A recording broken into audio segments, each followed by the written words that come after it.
The tour of all tours is a tour of Beijing, but you won't see the famous sights on this tour. You won't hear about emperors and dynasties. You will instead hear about the different tours you could take in Beijing, and what those various tours might tell you about the people who are offering and taking them, and of course what they say about the city itself. This is a tour of tours. Sanlitun, where the tour is located, is not exactly rich in tours. There are a good number of tourists who come here to shop and drink, but that's not the same thing. A tour of Sanlitun's tours would be very short. Instead, this tour is going to look not just at tours of this neighbourhood, but also tours you can take in Beijing more generally. What's more, it will also cover tours from other cities, as if they were tours you could take here in Beijing. Some of these tours from other cities will be easy to identify, and some probably not so simple. Our tour begins here in the Bookworm with the book Midnight in Peking, which has been adapted as an audio tour. The tour, based on a true crime story, is narrated by the book's author, Paul French. It offers a stroll through some of the locations that feature in the novel, such as the diplomatic quarter. That's not this diplomatic quarter of Sanlitun, however. The tour takes you round the old embassy district near Beijing railway station. To take the tour, you download it onto your phone, head over to the station, press play, and you'll be led around Peking 1937. One of the things that's striking about this audio tour is that it doesn't really want to be an audio tour at all. The instructions guiding you around are vague, and it only ever introduces you to the world of the book, but never really plunges you into the plot itself.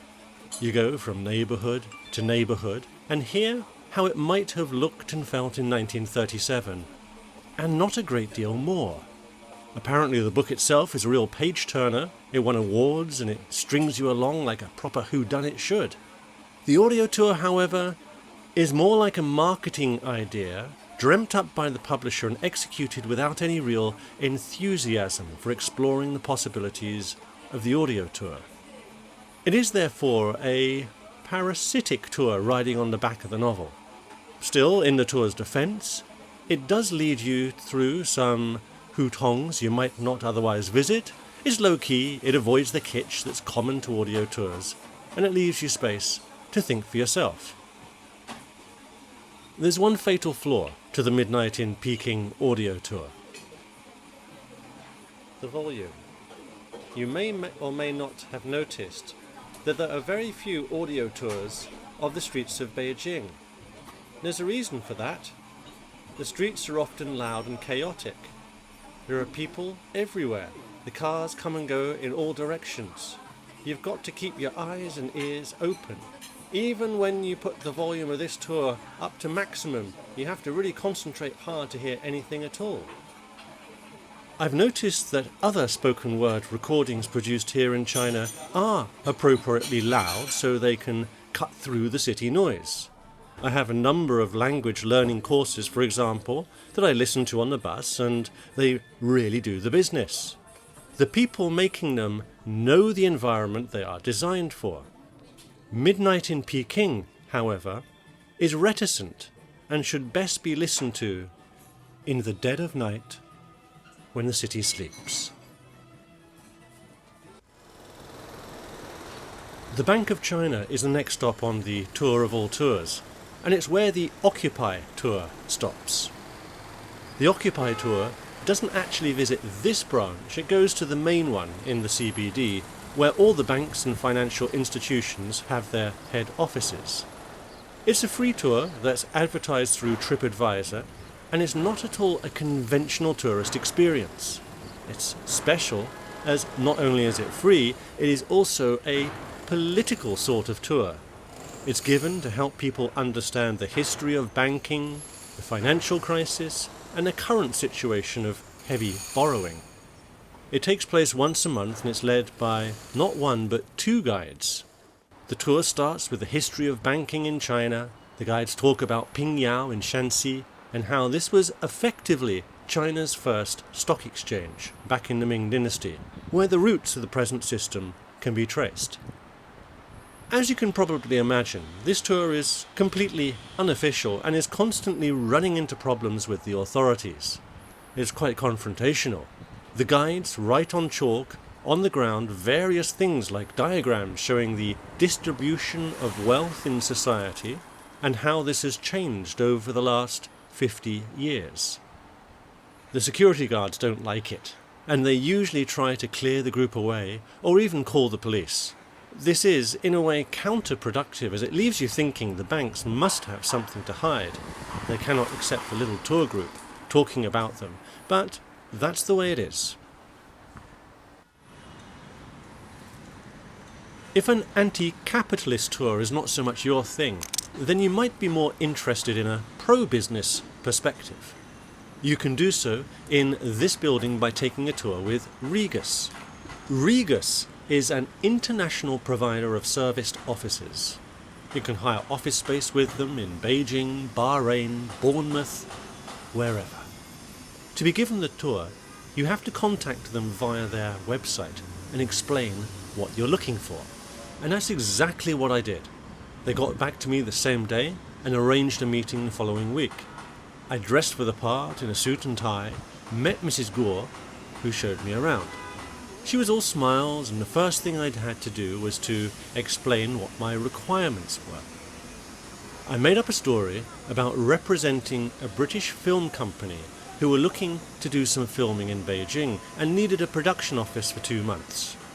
She seemed to believe the story, and then we took a look around the different offices they had.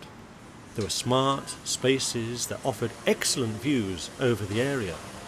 At first, I felt like an imposter, and it was quite an effort to keep up the appearance, but once I relaxed into it, I started to quite enjoy being the film producer's agent.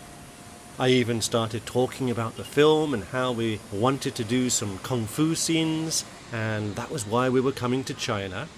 We seemed to understand one another, perhaps because there was a mutual interest in making money.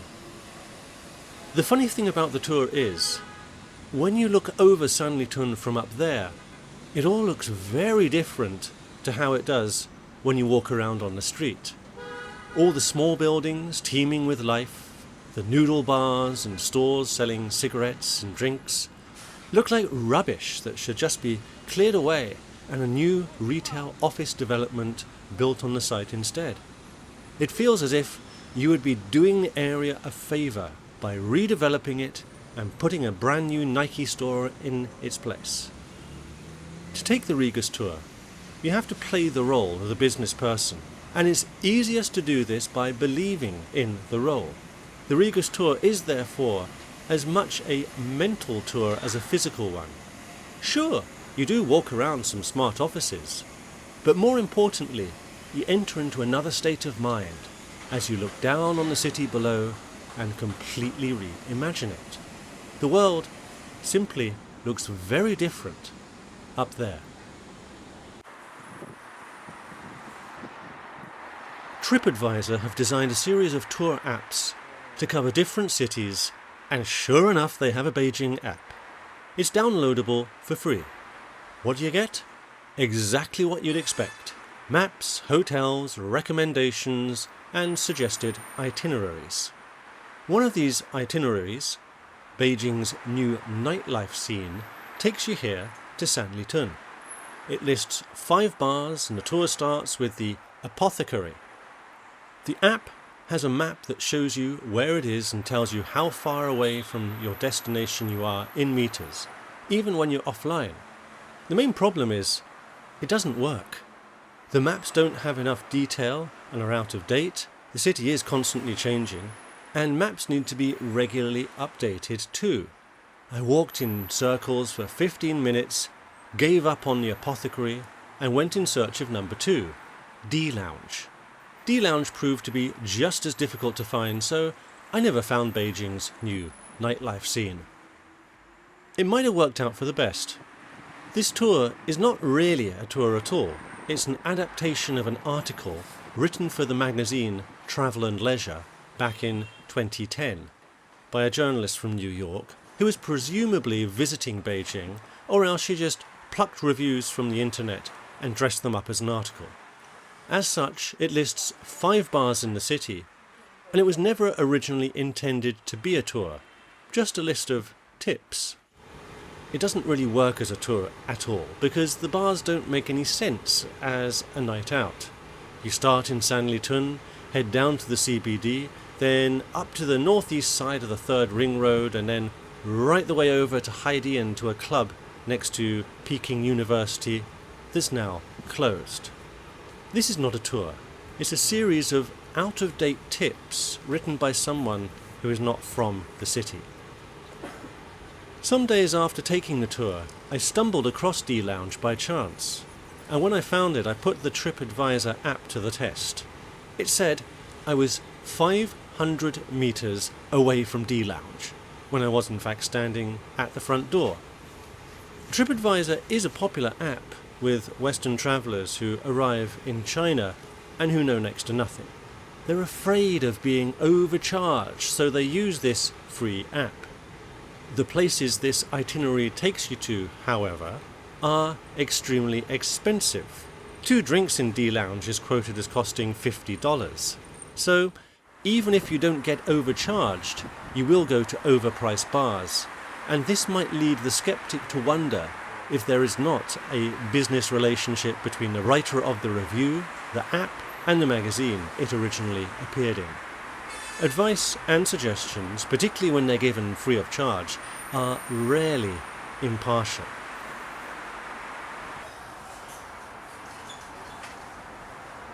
There is a Beijing tour that begins with mythological creatures, the type you usually find guarding the entrance of buildings like the People's Armed Police Station here, or the Armed Police Hospital over the road. The tour begins with the PCO. The PCO, you will learn, are hybrid creatures with bits of dragon and lion stuck together, and a big appetite for gold and silver. The guide tells you all about them and strangely says that they don't have an asshole. At first it might seem that she is just being vulgar. She was a rather tough, middle-aged woman squeezed into a tight pink dress, but it turns out their lack of a rear hole is an important detail. She explains the PCO hold their mouths open to attract gold and silver. It flows down into their belly where it sits and accumulates, as it has nowhere else to go. The tour is offered by the elegantly named Beijing Hub of Tourist Dispatch. Starts in Tiananmen, where you get on a bus and the pink-clad guide starts by asking everyone what you're here to do, to go on a trip or to sleep. She then tells you that if you're on a trip, you should not be too careful about money. It's the time for leisure, and you should enjoy yourself and spend. She then talks a lot about PCO and feng shui. One evening, she tells you, she was playing mahjong for money with 2 people she had not played with before. She brought 2 miniature PCO with her and placed them on the table so they faced in the direction of her 2 gaming partners. She then told us she won a lot of money that night because of the PCO, who brought her good luck and attracted the money. The bus drops you at the Ming Temple tombs, where you descend into an old imperial tomb and see replicas of elaborate furniture and lots of 1 notes scattered over the tombs to bring good luck. You then get taken to a jade museum, which is little more than a shabby room with a few poorly displayed objects, before being taken into a brightly lit modern jade store, where you can finally get to buy some PCO. After half an hour in the shop, you go upstairs for lunch, which is loveless and eaten in silence. Back on the bus, the next stop is the Sacred Way, where a new guide tells you about the mythology and construction of this UNESCO site. It could be quite beautiful, but they play mood music, and in the middle of the tour, the guide pulls you into a gift shop and starts trying to sell you bracelets. Like the other guide, there is a completely fluid movement between offering commentary and making a sales pitch. The final stop is the Great Wall, where the bus spits you out at the cable car and you are told you have to buy tickets for it. Tickets which are rather expensive and not included in the price of the tour. You're pressured to do so and told there won't be time to see the wall if you don't. If you want to walk, you can do so, but you have to make your own way to the entrance, and indeed, time is somewhat limited. The tour finishes with a 3D film about the Great Wall, celebrating its history, and this is shown in a special cinema constructed right next to the wall. Again, you have to pay extra for the film. When you see trips to the Great Wall advertised in Beijing, they often say Great Wall with shopping or Great Wall without shopping. This tour is clearly the former. The tour could, in fact, best be described as shopping with Great Wall. If that is not your thing, then take the 909 bus, which gets you to the wall and only costs 9 RMB each way. But if you want to have a more authentic tourist experience of the Great Wall, with all the commercialism that goes with it, then I'd suggest taking the tour of the Beijing hub of tourist dispatch. It is genuinely different.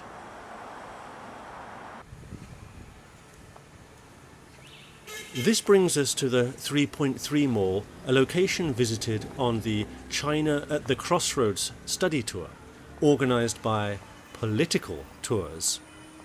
The people taking this tour start their 10-day trip in rural Sichuan. They go to visit Chengdu and Chongqing, and they finish here in Beijing.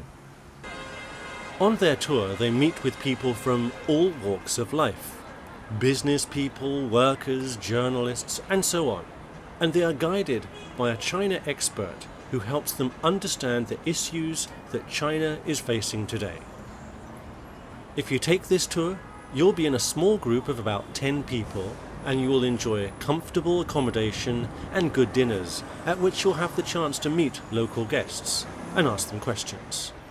Here in Beijing, you'll visit 798 Art Zone, drop into a publishing house, and yes, you will come to Sanlitun. The people who take the tour are mostly older people working in business and civil service jobs, and this trip may well be offered as a perk or else appeals to retired people with money. There will, of course, be some networking between the guests, and there are options of visits to cultural sites like the Forbidden City. It's not all politics and no tourism. It's an interesting concept and a new type of luxury tour package. It won the Condé Nast Travel Specialist Award in 2013.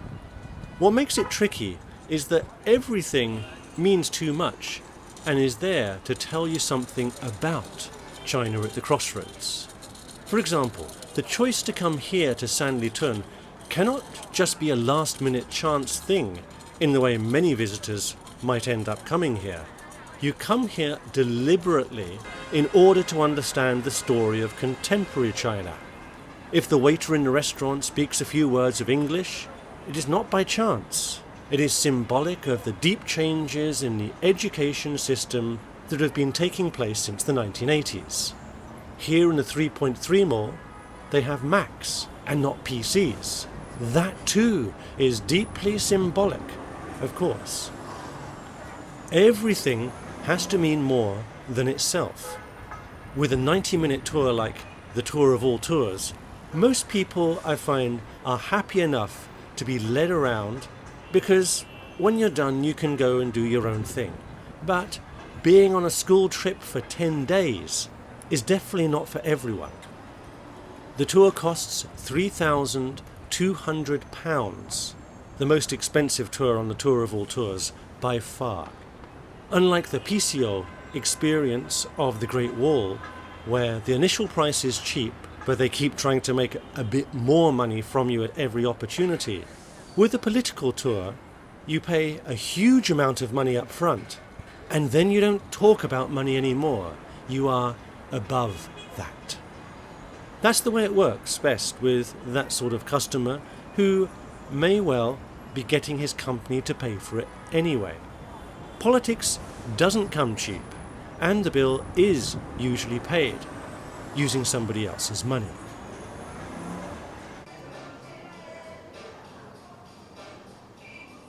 This is the number 38 bus in London that runs from Clapton Pond to Victoria Station. The picture used to be at the front of the shop, but they must have got tired of it sitting in the window. They didn't quite want to throw it away, so they moved it round the back of the shop. And this picture is something you often see in tourist locations and so-called international locations, references to other tourist sites around the world.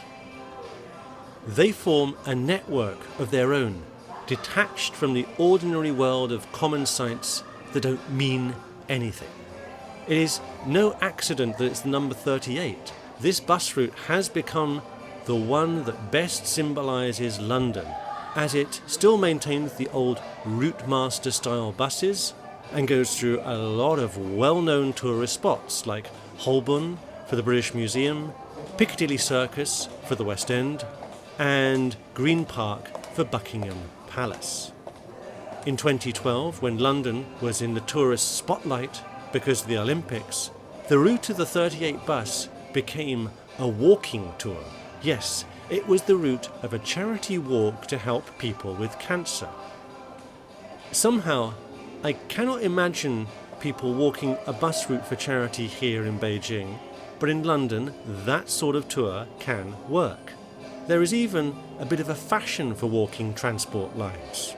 There are several people who have walked the underground train network above ground and written books about it. The way the Walk the 38 route worked was you registered in advance and you pledged to raise a minimum of £38 for charity. When I saw people doing this tour, they were wearing matching t-shirts and they were mostly older men, 50 plus, with time on their hands, and they were walking in a group. I suppose it made a nice day out for them, stopping for lunch in a pub on the way and talking to one another as they walked. And this 38 route was a good choice, as it makes for a pleasant walk, not too long, and passing through lots of famous locations. The charity wouldn't have suggested following the 253 bus route, which also passed through Clapton Pond. That route goes by many less attractive places like Holloway Prison and Woodbury Down Housing Estate. Very few people would ever agree to walk that route, and nobody would donate £253 to charity for it. This street is where there was a tour that ran for a while, but which is no longer running, as I will explain. It was a street food tour that took groups of foreign visitors around Sanlitun, sampling the various food and snacks that could be found locally, and telling something of the history and culture of Beijing at the same time. It was a funny tour because it tried to do two things at the same time, to be both a street food tour and a local cultural tour. The reason for this is pretty obvious.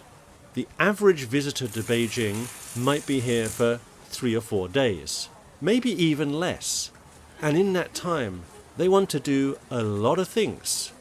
A street food tour sounds cool, and learning a bit about Beijing is good too. Your average visitor is not going to take 2 separate tours, so the result is a sandwich of sorts.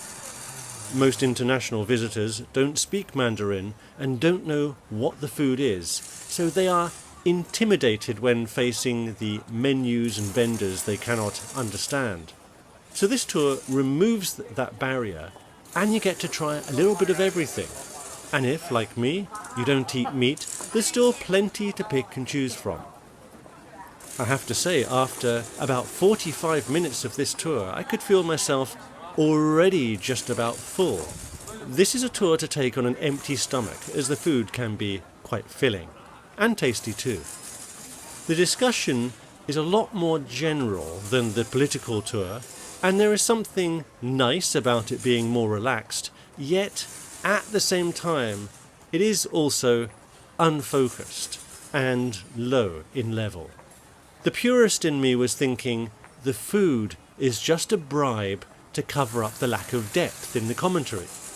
So this is not a tour for purists, but rather for first-time visitors to Beijing looking for a fun evening. The tour stopped running here in Sanlitun a little while ago, however, and it has relocated to Wangfujing, where there is the weird and wonderful evening market. The food stalls have been reduced greatly in number in Sanlitun as the mall has expanded, and so it was simply unviable to continue running such a tour here in Sanlitun.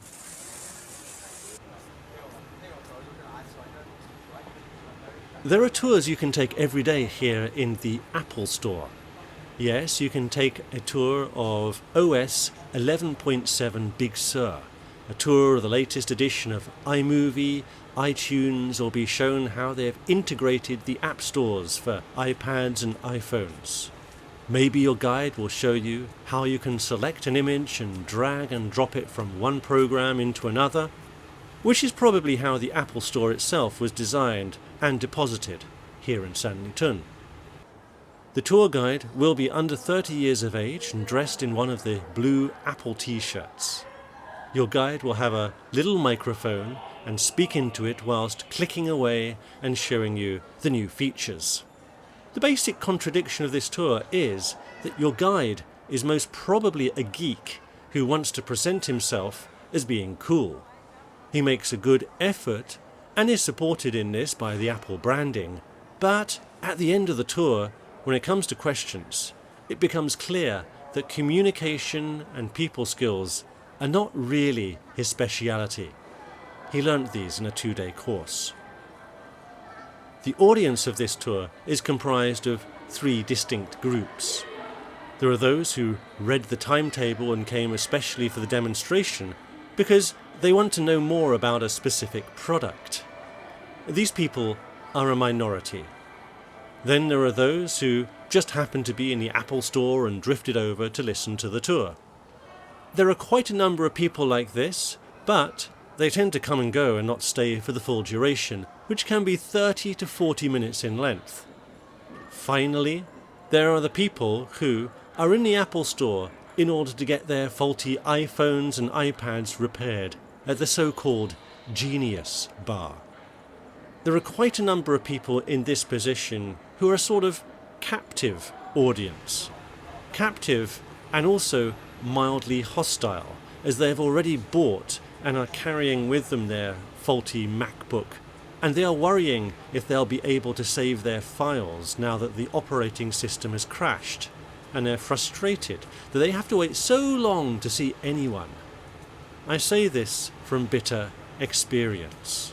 I too was one of this last group of audience members, and I should admit this has coloured the way I view the Apple Store tour.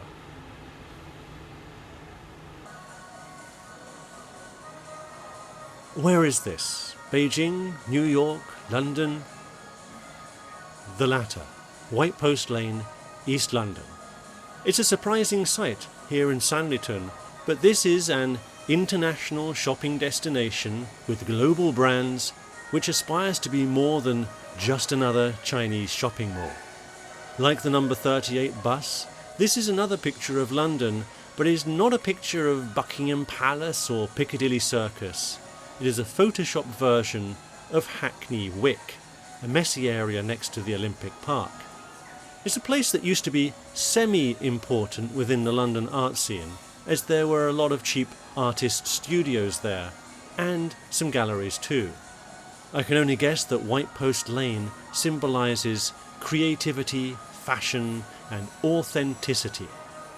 It's ironic that, as a result of the 2012 Olympics, this area became known to a wider public, and it became expensive and lost many of the artists and galleries it previously housed.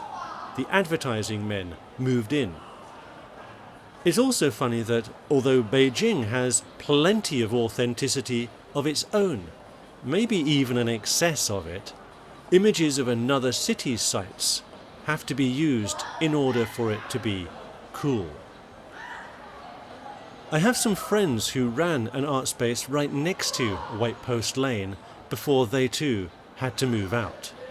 Their space was a stone's throw from the perimeter of the London Olympic Zone of 2012. In 2012, they invited a group of visiting artists to take a circular tour around the Olympic Park. The public were not allowed inside. There were tall electric fences keeping them out, and the place was protected by soldiers. But there was public access to the paths and roads around the park. The group started their circular tour on White Post Lane, and within 7 minutes they were stopped by the security guards. They were stopped and searched. They had to produce their identification. They were split up and individually questioned, told they were not allowed to take photos of the Olympic Park, when in fact they were allowed to by law. And they were generally harassed and intimidated by the guards. When they were finally released, they gave up on this circular tour. The guards were never going to allow it to happen.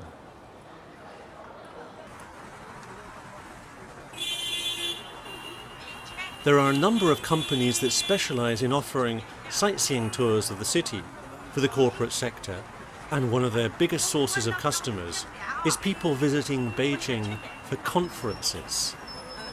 The Beijing Conference Center in the CBD, for example, is always busy with different groups coming together from far and wide. One weekend it might be semiconductors, and the next dental equipment. What the groups have in common is that delegates want to be shown around the city in their time off. They get to go around some of the main sites like the Forbidden City and Temple of Heaven, and they will also be taken to Yashao Market. This shopping tour will typically arrive in a minibus or coach. They'll be told about what they can find here, such as pirated DVDs in the back room, leather goods downstairs, electronics upstairs, clothes on this level, and then they'll be given a meeting time back at the front. It's a popular destination for conference guests, as they can buy all the presents for family and friends back home in one visit, and do some shopping for themselves too.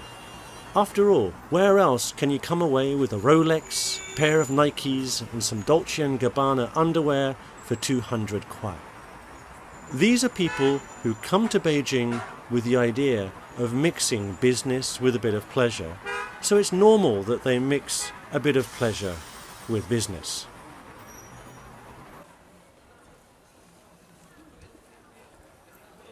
It's better to stand a bit away from the next stop on the tour, as the people inside might be a bit sensitive to having people talking about them, and the customers coming in and out might be unhappy if they see us observing them too closely. That's because this massage spa, like so many others in China, offers both standard massages and so-called VIP massages, otherwise known as sex. It is a bit different, however, to the others. This one offers many special additional services, such as an orgy room which has swings in it, and so on. There are apparently many girls working there, and this place is just one of a national chain of such high-quality clubs. The majority of the clients are wealthy, middle-aged and older Chinese men. However, there is an enterprising man who has seen this as an opportunity to show foreign visitors some of the finer things China has to offer. The tour guide takes care of everything, or so he says on specialist online forums. He can arrange to pick you up at the airport and book the hotels for you, because he proposes to take you not just to this one club for a wild night, but to then take you to some of the other clubs in Chinese cities. You can go to Shanghai, Guangzhou, Shenzhen, and then a number of other provincial cities like Qingdao and Nanjing, and enjoy these clubs on a 4-day or 1-week tour with different girls every night. The tour can be for a group of up to 4 men, and your guide offers to do all the negotiating in the club for you to ensure you get a fair price and exactly what you want. You stay in 4 or 5-star hotels and are driven back to them at the end of the night by your guide.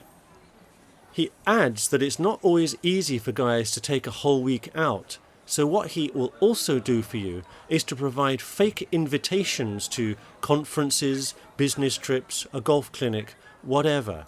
He's there to help you and make sure you have a good time. This brings us to the last stop on the tour of all tours, Soho. Not the Soho of London or the Soho of New York, this is Soho, Beijing. It's strangely quiet in here, a mall in search of customers, a zombie movie waiting to happen. Actually, this is just about the only place where you could comfortably listen to the Midnight in Peking audio tour, which we began with. As well as apple, wine is another of the things that Sanlitun seems to specialize in. Wine is an aspirational drink of the middle classes, and as such this is the perfect place to market it. There are some Chinese vineyard tours to show off the growing domestic production, but these are mostly in Ningxia or Shandong province, a little far away from here, and imported wine tends to steal the glory anyhow. Nevertheless, there is a wine tour of sorts you can take here in Beijing. And a most curious one it is too. To take it, you should get yourself over to the Rainwood Centre and take a look at their art collection. The place is nothing short of opulent. Polished marble floors, glittering chandeliers, and huge golden sculptures. It's the showpiece of the 4th richest man in China, and is basically designed to impress you with how much money he has. The gallery is deserted as it's buried in the middle of the corporate centre and has no random visitors. It is free to visit, however, and the curator sits by himself, playing on his phone and looking generally bored. If you look Western, then chances are he will take the opportunity to practice his English and break the loneliness of his luxury prison. That's how you will get the tour of the collection. It starts with expensive jewellery, historical pieces worn by the Tsar, and then you get into the main part of the collection, which is the wine. You are unlikely to see a more specialist wine collection in China, as it simply goes from one exclusive vintage bottle to the next. What's more, each bottle has a story to it, which you get to hear. So, for example, there was an extra large bottle of 1945 Chateau Mouton Rothschild that has a special victory label, and which also happens to be an especially prized vintage. These are bottles that sell at auction for $300,000 a piece. And then you settle into a rhythm and just keep going from one hyper-expensive bottle to the next, hearing the story behind each. The Occupy tour showed you a graph of the number of millionaires and billionaires in China, and this tour helps to put a concrete image to such numbers. This is what such money can buy. The dazzling diamonds and absurdly expensive bottles quickly become boring and repetitive. Indeed, after a while, nothing seems to register anymore. The Rainwood tour is like a strange dream. It's as if you enter a parallel reality for an hour before being spat out back onto the street. And it is the street which we too all return to now, as we have finished the last stop on the tour of all tours.